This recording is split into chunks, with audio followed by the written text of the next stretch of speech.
This is the 1 minute review of Son of God, the movie, not the person, produced by Roma Downey, directed by her husband, starring people you've never heard of, but based on characters I bet you have heard of, one of them being Jesus, the Son of the Almighty.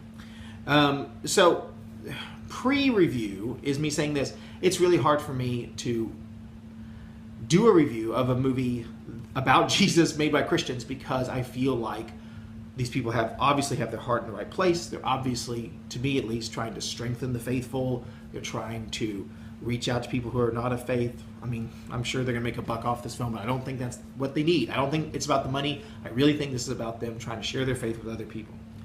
And therefore, I can't fault people for wanting to do that. And now I'm going to talk about the movie. The best parts of this movie were the parts where they took risks. And that happened about 4 or 5 times. There were about 4 or 5 times there were some really interesting juxtapositions in the story.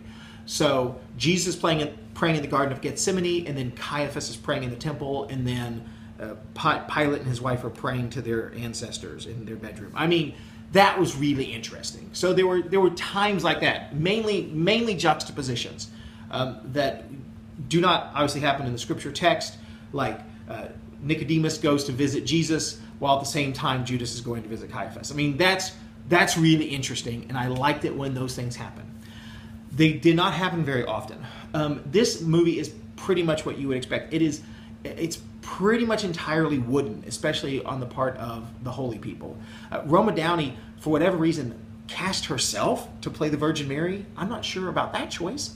Not that she's a bad actress, but seriously? That's how you see yourself? Okay, that's fine. There's something very Roman Catholic about this movie. Like, all the 14 stations of the cross were involved. All the 7 last words were said from the cross. And that was fascinating. The communion as the way that we encounter Jesus was definitely highlighted in this movie in a way that I've not seen it done before.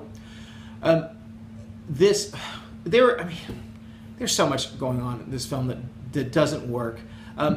The thing that really doesn't work is I don't understand why they felt it necessary to mix up the story of Jesus, because it felt like there were all these moments in the life of Jesus that this film shows completely radically out of order in this really absurd way that was totally unnecessary. Especially considering that most of the people who are going to watch it are Christians, and they're going to say, that's not what he did or said. And why change the words of Jesus up? I mean, Jesus said really great words. Why change those words, especially if you're not going to replace them with something better than what Jesus said? You're just going to replace them with kind of more lame versions of what Jesus said. So that happens in the movie. Every time they pull back and show Jerusalem, I was like, ugh, because it looks terrible. Okay. Now, the best parts of this film were the parts, frankly, that made me think of other films about Jesus.